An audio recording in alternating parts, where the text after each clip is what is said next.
Okay, so in closing, I want you to understand something. I want you to look at this scale. We need a good balance of love and affection, but also correction.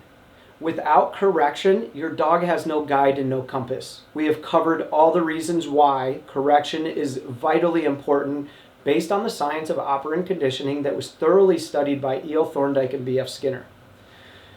Remember when I said your attitude has to be right? Because if you put a negative, unhealthy attitude in there, your dog is going to react. That's why we talked about behavior. You really need a good balance. When you correct a dog, you do not have to do it in anger. Trust me, they will get the message. I don't care if it's just a verbal no, that's classified as a correction. A tug with the leash is a correction. A pinch is a correction. I want you to think about this. A correction is a stimulus greater than the stimulus the dog is focused on. Remember, the main point of any type of corrective measure is to interrupt the thalamus of the brain. Because if you speak, we know that dogs love us. How do you think they got the term man's best friend? Dogs truly want to please us. So if you speak and they don't listen, 9 times out of 10, that's the thalamus activating, and therefore you need some sort of stimulus that is enough to break the focus. So that means that stimulus needs to be greater than what the dog is focused on. Let me give you a quick example of that. So when I'm training police dogs, they're pretty tough dogs, or military dogs. When I'm doing obedience and there's no decoy around, say it's a dual-purpose police dog, where they're trained to apprehend a suspect and bite their arm or their leg and hang on. When I'm just doing obedience, their thalamus isn't really deeply focused, right?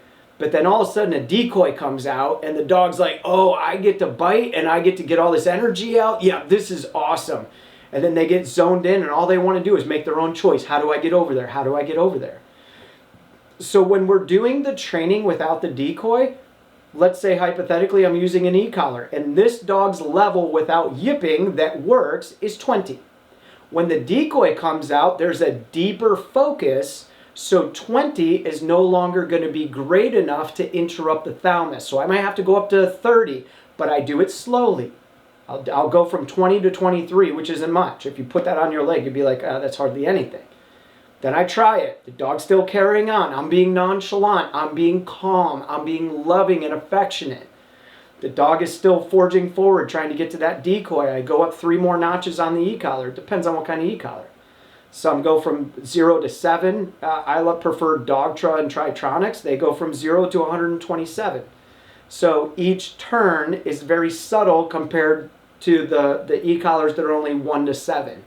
So the distance and the power from 1 to 2 is greater than an e-collar like a Dogtra or Tritronics, or there's some other really good brands out there where I have the ability to slowly bring it up.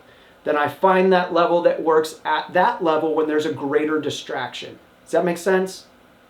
So in the process, though, of trying to find out that level of correction to interrupt the thalamus, I'm going to be loving, respectful, and affectionate. I'm going to be nonchalant. I'm going to keep my attitude out of it and just realize that this dog isn't as smart as I am. He may not get it. And that's the other thing to think about.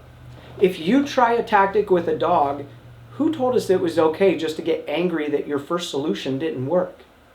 That's not fair to the dog, and trust me, it's not fair to you either. That's an opportunity for you to be like, oh, this is cool. I get to experiment with this because my first idea failed. What else do I got? And then if you don't know, call a trainer. I've told you some questions to ask, some things to look out for. You can vet them by asking the right questions. And the knowledge you've learned through this class is probably some of the best ammo that you could take into a conversation with another trainer. Say, what do you know about the thalamus? Well, I don't know anything. Well, I don't even know what is that? That's literally the response that I get from many, many, many trainers. I don't even know what that is. Look, I watched a bunch of YouTube videos and became a dog trainer. So they really don't understand it. Do you want to go to somebody that knows less than you? And if you need help, I know trainers all over the country. You can give iPupPee a call and we'll help guide you in that.